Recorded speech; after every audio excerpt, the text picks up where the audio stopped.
Je voudrais lancer un appel à mon cadet, le président du Sénégal, et à notre doyen, le président de la Côte d'Ivoire.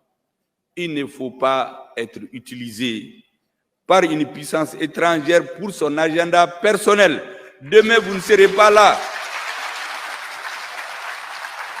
Demain, quand vous ne serez pas là, parce que tout humain est appelé à partir, il ne faut pas que ce soit vos traces que l'Afrique va retenir. Il ne le faut pas. Ce n'est pas honorable pour votre peuple. Et d'ailleurs, est-ce que les militaires de ces pays vont venir tuer leurs frères nigériens? Je suis sûr que non.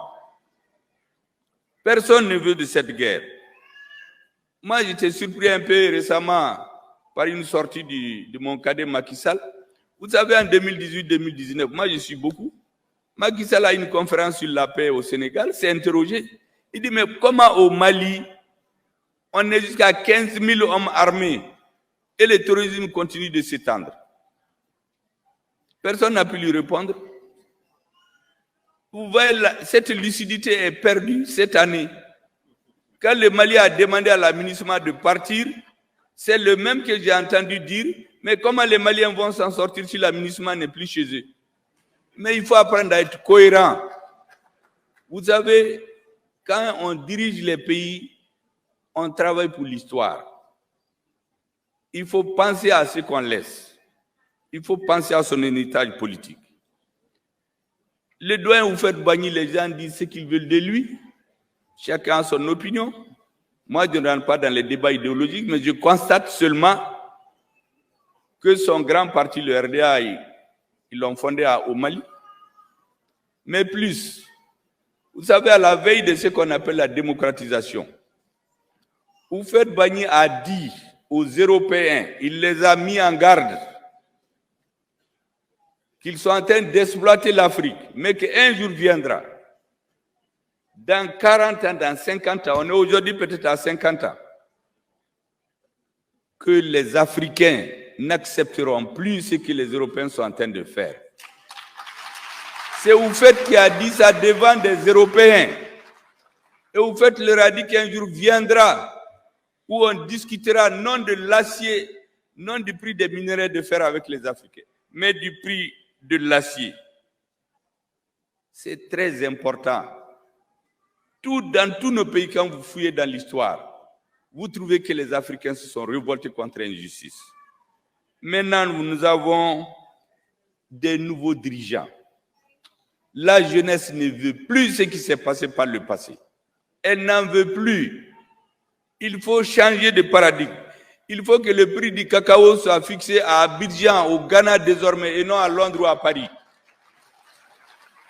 Il faut que le prix de l'or soit fixé au Mali, en Afrique du Sud, et non à Londres ou à Paris.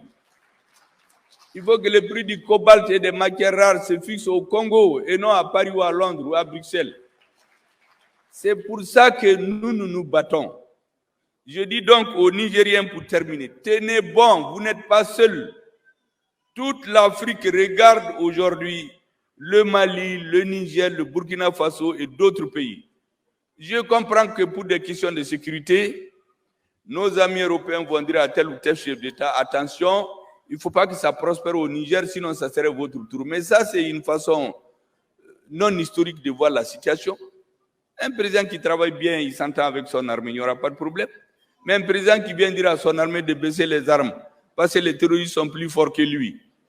On appelle les gens pour vous aider, le terrorisme s'étend.